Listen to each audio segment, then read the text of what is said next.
Juan Carlos Monedero para Telesur. 2025 mejores hemos tenido.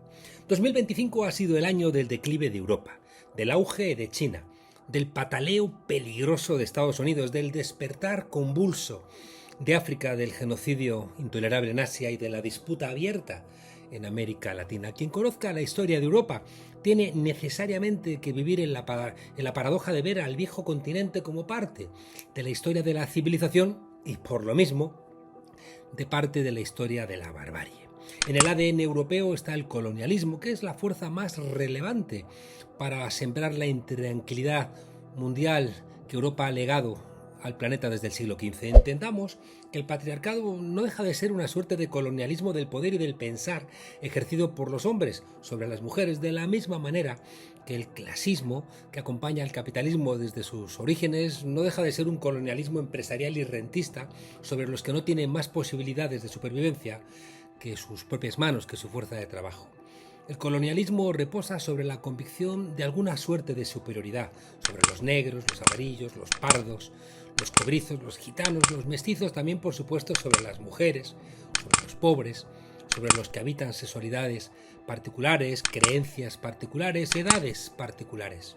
El colonialismo es la columna vertebral del fascismo, porque es la expresión más genuina de esa idea de superioridad que hay detrás siempre de cualquier autoritarismo.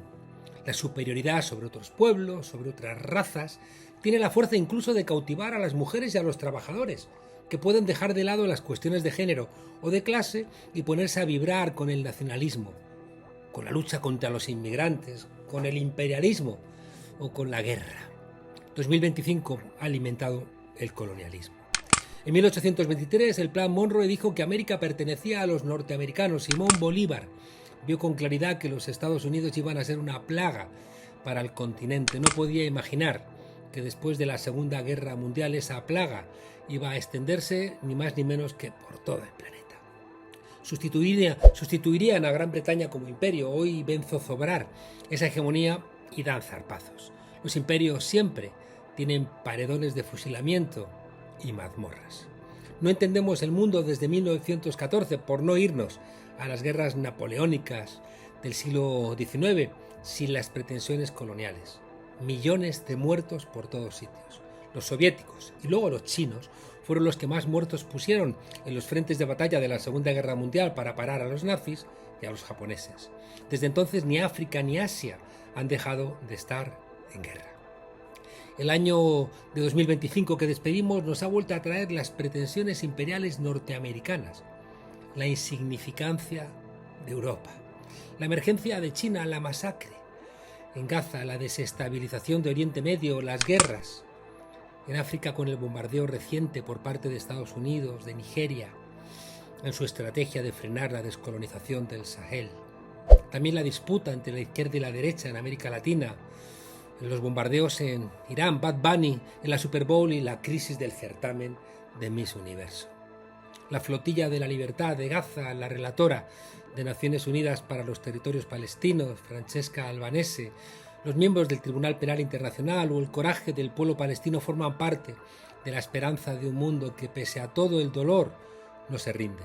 Y lo mismo vale para el pueblo de Venezuela, que, amenazado por Donald Trump con la intención declarada de quedarse con el petróleo del país, no se ha rendido ni le ha retirado, como buscaba Trump, el apoyo al gobierno de Nicolás Maduro, que ha decidido jugársela con su pueblo.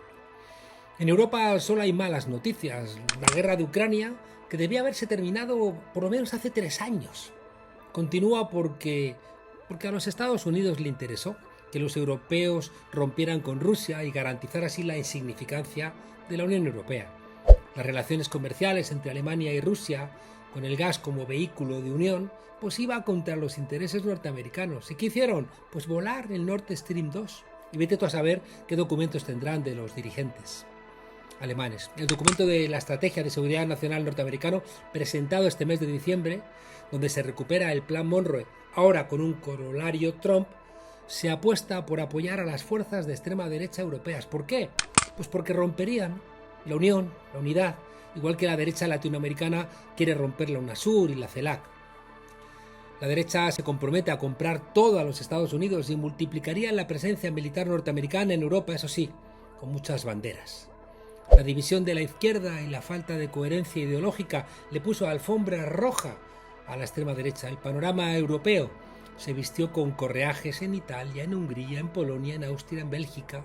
Son la primera fuerza en Francia, en Alemania, en España. En la conferencia de seguridad de Múnich de este año, el vicepresidente católico J.D. Vance dijo que solo la extrema derecha europea, es decir, la que está recuperando el fascismo, comparte valores con los Estados Unidos de Trump. Tras ser abochornados los europeos en una reunión en el despacho Oval con estética de colegio, donde el director regaña a los alumnos, los dirigentes europeos asumieron gastar el 5% del Producto Interior Bruto en gasto militar. Comparado a Estados Unidos, rematado con el ridículo de Ursula von der Leyen al reunirse en un campo de golf en Escocia, propiedad de Trump, para rendirle pleitesía al que se quiere el amo del mundo y entonces prometerle cientos de millones de dólares para compras de bienes y armas norteamericanas. La recompensa de Trump a tanta humillación ha sido el apoyo a la extrema derecha señalada en esta estrategia de seguridad nacional.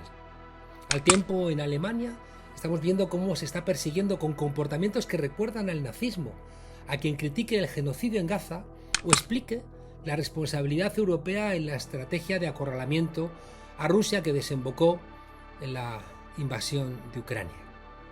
En Rumanía, el Tribunal Supremo anuló las elecciones. Se argumentó que fue por injerencia rusa, pero es que en Honduras, 2 días antes de las elecciones, Trump mandó 3,5 millones de mensajes a celulares hondureños diciendo que si ganaba la izquierda, no llegarían las remesas de los trabajadores de Honduras. Estos emigrados en los Estados Unidos, ¿qué podían hacer?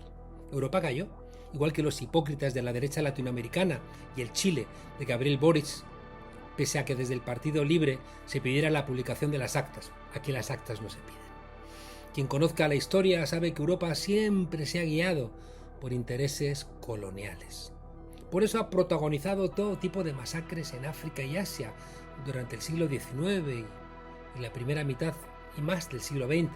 Cedió en Múnich ante Hitler en el año 38, rescató a los oficiales nazis, sostuvo a la dictadura de Franco, no protestó por los golpes de Estado en el Cono Sur, toleró masacres contra la izquierda en Indonesia, no reconoció la victoria del FIS en Argelia, secundó la mentira de la asistencia de armas de destrucción masiva en Irak, reconoció a Guaidó como presidente interino, ha robado el oro venezolano, ha terminado fomentando la guerra en Venezuela, dándole el más criticado de los premios Nobel de la Paz a la violenta y guerrerista María Corina Machado, para vergüenza de Alfred Nobel.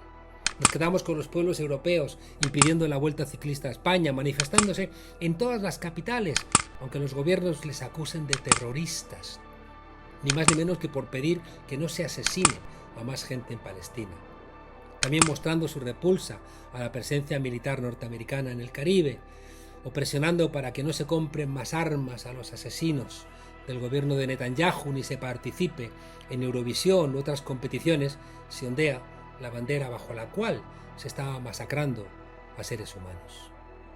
Tampoco ha sido un buen año para el medio ambiente, hay menos planeta para vivirlo nosotros y los que vengan detrás. El continente sigue ardiendo, como ha pasado en Los Ángeles o ha pasado en España. Un planeta que se está desertizando, que se está quedando sin agua, que está perdiendo biodiversidad, que está calentándose a niveles invivibles, mientras las cumbres del COP para frenar el calentamiento global, como la de Belém do Pará en Brasil, volvieron una vez más a ser un fracaso.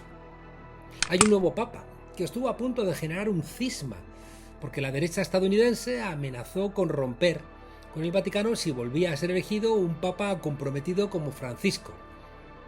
Pero claro, se tranquilizó Donald Trump porque León XIV es norteamericano, aunque su tarea siempre la hizo en Perú y hay esperanzas. Aún está pendiente saber cuál va a ser su legado, pero su cercanía con Bergoglio le dejó sin duda una compasiva huella y por tanto tiene todavía el beneficio de la dudas, igual que algunas de las preguntas más repetidas en Google este 2025, como por ejemplo por qué la Feria de Abril de Sevilla fue en mayo, por qué los papas cambian de nombre, cómo hacer caca en el trabajo o cómo quitar el maquillaje de la almohada. Preguntas que seguro no se hicieron los griegos clásicos cuando empezó a despuntar esa manía de pensar. Quizá la prohibición del uso de redes sociales a los menores en Australia puede dar también alguna esperanza, aunque los menores luego crecen y entonces ya podrán usarlas. Y quién sabe qué es peor. De momento sabemos que el detonante del levantamiento de la generación Z en Nepal, que llevó a que le prendieran ni más ni menos que fuego al Palacio Presidencial después de que la represión causara decenas de muertos y miles de heridos, fue precisamente el anuncio de que se iba a restringir el uso de las redes. La protesta, que se extendió a críticas a la corrupción y a la demanda de trabajo, quedó al final en nada. Esas explosiones de ira sin organización son como las olas en el mar, que solo existen cuando hay viento. Dijo Gramsci que las ideas sin organización no vuelan, y los actos tampoco. El continente latinoamericano despide el año con la tristeza del Caribe militarizado, el asalto electoral en Honduras, la pelea de la izquierda en Bolivia o en Perú, que permitieron el regreso a la derecha y que un admirador de Pinochet ganara las elecciones en Chile. Tristeza aumentada por el mal gobierno de Gabriel Boric, que arrastró en su desconcertante gestión a la candidata del Partido Comunista, Janet Jara. Renegó como San Pedro de su propio gobierno, de Venezuela, de Cuba, y casi asustada de toda la izquierda. Cuando la izquierda se asusta, no solamente no gana, sino que hay más ideología en los anticomunistas que en la propia izquierda. Si el mundo está convulso, no nos olvidemos, es porque hay gente protestando, porque hay pueblos que no se resignan, porque hay suficiente gente como para importunar a los poderosos. No perdamos eso de vista. Si no existiera esa gente, todo aparentaría estar mejor, pero que no te vayan a contar que no hay una parte de la humanidad que aún cree en el ser humano y que está dispuesta a pelear para que no le roben precisamente su humanidad. Y de la mano de esa buena gente entraremos en el 2026. Feliz año nuevo a todas y todos los que no os resignáis.